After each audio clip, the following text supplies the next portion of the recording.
हमारा काम सिर्फ आपको मोटिवेशन या ज्ञान देना नहीं है, आपको सही रास्ता, सही बातें बताना हम अपना कर्तव्य समझते हैं, क्योंकि आप ही हमारी फैमिली हो, सब कुछ आप ही हो। इसीलिए इस वीडियो को पूरा देखना, आपके लिए बहुत खास होगी ये वीडियो।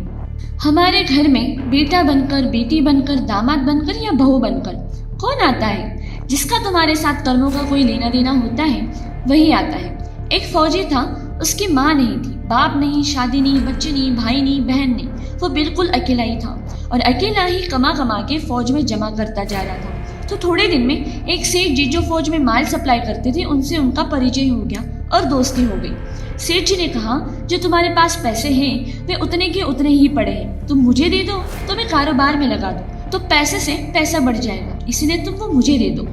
फौजी ने सेठ जी को पैसा दे दिया, सेठ जी ने कारोबार में लगा दिया। कारोबार उनका बहुत ही चमक गया, खूब कमाई होने लगी, कारोबार बढ़ गया। थोड़े ही दिन में फौजी के यहाँ पे लड़ाई हो गई, दुश्मनों ने वार किया, फौजी मर गया।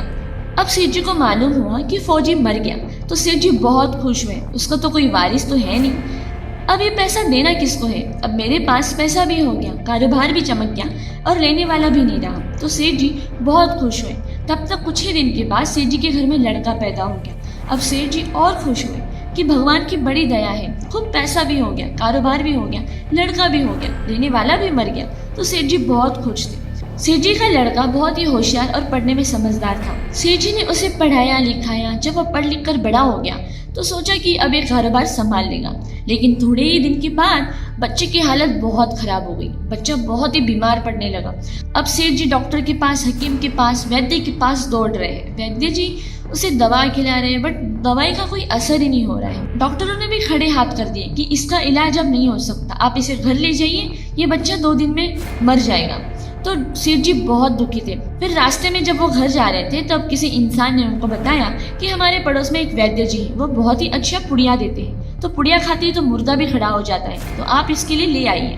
तो सेठ जी वहां पर गए, पुड़िया लाई और उसने अपने बच्चे को दी। बच्चा पुड़िया खाते ही मर गया। तो सेठ जी बहुत दुखी हुए, सेठ रो रहे, सेठानी रो रहे, सब लोग रो रहे, पूरा गाँव रो रहा है। फिर वहां पर एक महात्मा जी आए। महात्मा ने कहा, क्या हुआ भाई, सब रो क्यों रहे हैं? तो लोगों ने बताया कि सेठ जी का बच्चा मर गया है, वो बहुत बीमार था और अचानक उनकी डेथ हो गई। महात्मा सेठ जी के पास जाके बोले, क्यों रो रहे हो सेठ जी? सेठ जी ने कहा, जिसका बच्चा मर जाता हो क्या वो रोता नहीं है? तो महात्मा ने कहा, उस दिन तो आप बड़े खुश थे। सेठ जी ने कहा, किस दिन? बोले, जिस दिन फौजी मर गया था। सेठ जी ने कहा, हाँ, क्योंकि उसने मुझे पैसे दिए थे, कारोबार अच्छा चल रहा था और फिर वो मर गया। फिर सेठ जी ने महात्मा को बताया कि हाँ, उसने मुझे पैसे दिए थे, मैंने कारोबार में पैसे लगाए, बिजनेस अच्छा चल रहा था, सब कुछ अच्छा चल रहा था और मैं इसलिए खुश था कि मुझे पैसे नहीं देने पड़ेंगे।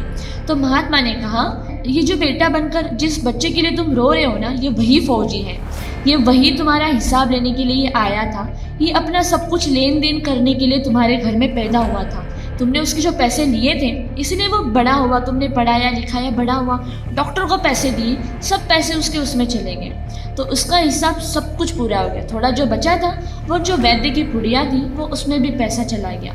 तो ये था कर्मों का लेना देना।